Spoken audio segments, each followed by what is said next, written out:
Hi coders, welcome back in playlist C Programming Fundamentals on my YouTube channel CodeInform। Last video में हमने cover किया था file handling, जिसमें हमने कुछ बेसिक टर्म्स को कवर किया था। फाइल हैंडलिंग के स्ट्रक्चर को, सिंटैक्स को हमने पूरा ब्रीफ कवर किया था। इस वीडियो में हम उसके तीनों मेथड्स को ट्राई करेंगे। सबसे पहले हम फाइल को क्रिएट करेंगे, ओपन करेंगे। उसके बाद हम फाइल में कुछ डाटा राइट करेंगे। उसके बाद उसमें कुछ डाटा अपेंड करेंगे, कुछ चेंजेस करेंगे। इसी के साथ उसको हम रीड करके देखेंगे। राइट करना और अपेंड करना इजी है, लेकिन रीड करने के लिए हमें थोड़ी डिफिकल्टीज आएंगी। हमें थोड़ा अंडरस्टैंड होना चाहिए कैसे हम अपनी फाइल को रीड कर रहे हैं। फाइल को रीड करते समय उसमें हम अपनी कंडीशनल स्टेटमेंट्स को भी यूज करेंगे। तो चलिए सबसे पहले हम एक फाइल को क्रिएट करते हैं या फिर ओपन करते हैं। तो सबसे पहले मैं यूज करूंगा अपना फाइल डेटा टाइप और उसी का एक पॉइंटर यूज करूंगा, फाइल ptr। तो अभी मैं अपना यूज करूंगा f ओपन फंक्शन, जिसमें मैं दो आर्ग्यूमेंट्स को एंटर करूंगा। सबसे पहला आर्ग्यूमेंट है हमारा फाइल नेम। अगर हमारे फोल्डर में वो फाइल नहीं है तो ये ऑटोमेटिकली उस फाइल को क्रिएट करता है, और अगर हमारी फाइल इस फोल्डर में है तो ये उसी को यूज करेगा। तो मैं यहाँ पे एक फाइल नेम यूज करूंगा, लाइक फाइल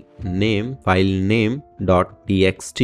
इसके बाद मैं दूसरा आर्ग्यूमेंट दूंगा, जिसमें हम अपने फाइल के मोड यानी कि किस मोड में हम अपनी फाइल को ऑपरेट करना चाहते हैं। तो यहाँ पे मैं यूज करूंगा w, जिसका मतलब है मैं अपनी फाइल को राइट करना चाहता हूँ। के बाद हम फाइल में कुछ टेक्स्ट डालेंगे। इसके लिए मैं यूज करूंगा fprintf का fprintf। ये भी एक मेथड है अपनी फाइल में डाटा प्रिंट करने के लिए, यानी कि राइट करने के लिए। ये भी दो आर्ग्यूमेंट्स लेता है। सबसे पहले हम देंगे अपना फाइल पॉइंटर टाइप। इसमें मैंने दिया अपना पॉइंटर। उसके बाद हम कुछ टेक्स्ट एंटर करेंगे, दिस इज माई टेक्स्ट, और यहाँ पे हम अपनी फाइल को क्लोज करेंगे।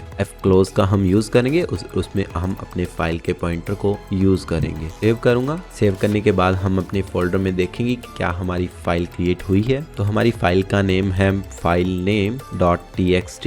तो यहाँ पे हमारी फाइल क्रिएट हो चुकी है और उसमें एक टेक्स्ट भी एंटर हो चुका है। तो अगर मैं इस फाइल को दोबारा राइट करना चाहूँ तो जो मेरा प्रीवियस टेक्स्ट है वो डिलीट हो जाएगा। तो इसे मैं दोबारा राइट नहीं कर सकता। अगर मैं इसे राइट करूंगा तो जो मेरा प्रीवियस टेक्स्ट है वो डिलीट हो जाएगा। लाइक अगर मैं यहाँ पे कुछ दोबारा से w मोड के अंदर दोबारा इसी फाइल को मैं राइट करता हूँ, this is my new text from me. Save करूंगा। सेव करने के बाद इसे मैं रन करूंगा और वापस हम अपनी फाइल नेम .txt में जाएंगे तो हमें अपना न्यू टेक्स्ट मिलेगा। तो मैं चाहता हूं कि मैं इसमें कुछ नया टेक्स्ट लिखूं और उस टेक्स्ट के लिए मुझे अपना पुराना टेक्स्ट डिलीट ना करना पड़े। तो उसके लिए मैं यूज़ करता हूं अपना अपेंड मोड, जिसको हम a मोड बोलते हैं, जिसमें हम अपनी फाइल में कुछ भी चेंजेस कर सकते हैं। तो w की जगह अब मैं यूज़ करूंगा a। अभी इसका मतलब है अभी जो मेरी प्रीवियस फाइल है उसमें मैं कुछ चेंजेस करूंगा और वो उसमें भी हमारा जो प्रीवियस टेक्स्ट है वो डिलीट नहीं होगा। तो अभी मैंने अपना न्यू टेक्स्ट डाल दिया है, तो इसे मैं सेव एंड रन करूंगा और रन करने के बाद हम अपनी फाइल को देखेंगे,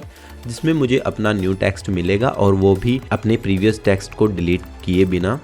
तो ऐसे हम अपनी फाइल में कुछ चेंजेस कर सकते हैं, जिसको हम अपेंड बोलते हैं, और उसके लिए हम यूज़ करते हैं अपना a मोड, जिसके अंदर हम अपनी फाइल को ऑपरेट करते हैं। इसके बाद हम अपनी फाइल को रीड करेंगे। रीड करने के लिए हम r मोड का यूज़ करते हैं, जिसके अंदर हम अपनी फाइल को ऑपरेट करते हैं। तो उसके लिए मैं यूज़ करूँगा अपना r मोड, जिसके अंदर हम अपनी फाइल को ऑपरेट करेंगे और इसके बाद हम अपनी फाइल में से कुछ डाटा को रीड करेंगे। तो जो मेरा डाटा है वो मुझे स्टोर करना है एक स्ट्रिंग में। तो उसके लिए मैं एक कैरेक्टर टाइप का एरे यूज करूंगा और इस एरे में हम स्टोर करेंगे अपने टेक्स्ट को, जो मैंने अपने फाइल से उठाना है। फाइल को रीड करने के लिए मैं यूज करूंगा fgets मेथड का, जिसको हमने एक प्रीवियस वीडियो में कवर किया था, जिसका टॉपिक था स्ट्रिंग। तो उसी fgets मेथड को हम अपनी फाइल हैंडलिंग के लिए यूज़ करेंगे। जब भी हम अपनी फाइल हैंडलिंग में किसी भी फाइल को रीड करते हैं तो हम यूज़ करेंगे fgets मेथड का। तो उसके लिए मैं यूज़ करूँगा fgets और उसके अंदर हम 3 आर्ग्यूमेंट्स को यूज़ करते हैं। सबसे पहला हमारा आर्ग्यूमेंट होगा जहाँ पे हमने अपनी फाइल को स्टोर करना है। तो मैंने अपनी फाइल को स्टोर करना है अपने कैरेक्टर एरे में। उसके बाद जो मेरा कैरेक्टर एरे है उसका साइज, मेरा कैरेक्टर एरे है उसका साइज़ है 100। तो मैं यहाँ पे टाइप करूँगा 100। इसके बाद हमने जहाँ से अपनी फाइल को रीड करना है, तो जहाँ से मैंने अपनी फाइल को रीड करना है वो मेरा एक है पॉइंटर, और पॉइंटर का नेम है fptr। तो उसको मैं यूज़ करूँगा। इसके बाद मेरा जो कैरेक्टर एरे है उसके अंदर जो डाटा स्टोर होगा उसको प्रिंट करना है, तो उसके लिए मैं यूज़ करूँगा प्रिंटफ मेथड। इसके अंदर मैं जस्ट अपने कैरेक्टर एरे का नेम दूंगा, इसे सेव करूँगा, सेव करने के बाद रन करूँगा तो जो मेरा टेक्स्ट है वो मुझे शो होगा। लेकिन इसमें एक दिक्कत है कि जो मेरी एक ही लाइन इसमें प्रिंट होगी, अगर मैं चाहूँ कि नेक्स्ट लाइन प्रिंट हो तो वो मैं प्रिंटफ की हेल्प से नहीं कर सकता। तो उसके लिए मैं यूज़ करूँगा वाइल का, अपने एफ गेट्स को कट करूँगा और यहाँ पे यूज़ करूँगा वाइल और इसके अंदर पेस्ट करूँगा मैं अपने एफ गेट्स को और वाइल के अंदर मैं यूज़ करूँगा अपने प्रिंटफ स्टेटमेंट को। और जब तक मेरा फाइल में डाटा है तब तक हमारा वाइल लूप चलेगा और जब तक ये चलेगा तब तक हमारी प्रिंट स्टेटमेंट्स चलेंगी। तो इसके बाद मैं इसे सेव करूंगा, सेव करने के बाद रन करूंगा तो इस बार वाइल लूप के साथ हमें हमारा पूरा टेक्स्ट मिल चुका है, like this is my new text from me और इसके बाद सब्सक्राइब कोड इन्फॉर्म। तो इस तरह से हम अपने प्रॉपर टेक्स्ट को यूज़ कर सकते हैं। लेकिन दिक्कत अभी भी है, अगर बाय चांस हमारी जो फाइल है वो एग्जिस्ट ही नहीं करती तो उस सिचुएशन में हमें नल वैल्यू रिटर्न होगी। तो हम चाहते हैं कि हमें नल वैल्यू रिटर्न ना हो, इसके बजाय हमें कुछ ना कुछ टेक्स्ट रिटर्न हो। तो उसके लिए हम यूज़ करते हैं इफ़ स्टेटमेंट का। तो यहाँ पे मैं यूज़ करूँगा अपनी इफ़ स्टेटमेंट का और इसमें जब भी हमारा fptr not equal to null रहेगा, जब तक हमारी जो फाइल है वो अगर नल नहीं है तो उस कंडीशन में हमारा जो वाइल है वो चलेगा। इफ़ के अंदर हमने जस्ट यूज़ किया है अपना fptr नॉट नल और एल्स में हम अपना टेक्स्ट यूज़ करेंगे। अगर हमें नल मिला तो उसके लिए हम एक ऑल्टरनेटिव टेक्स्ट का यूज़ करेंगे, print F file does not exist. Save करूँगा, सेव करने के बाद इसे रन करेंगे और रन करने पे हमें अभी हमारा टेक्स्ट मिल रहा है। लेकिन अगर मैं फाइल की नेम के अंदर कुछ चेंजेस करता हूँ, लाइक अगर मैं अपनी फाइल नेम के आगे कुछ यूज़ करता हूँ, यानी कि ऐसा नेम मैं यूज़ करूँगा जो कि मेरे फोल्डर में नहीं है, मेरे फोल्डर में इस नेम की टेक्स्ट फाइल नहीं मिलेगी इसे। तो इसे अगर टेक्स्ट फाइल नहीं मिलेगी तो हमारा एल्स पार्ट यहाँ पे चलेगा।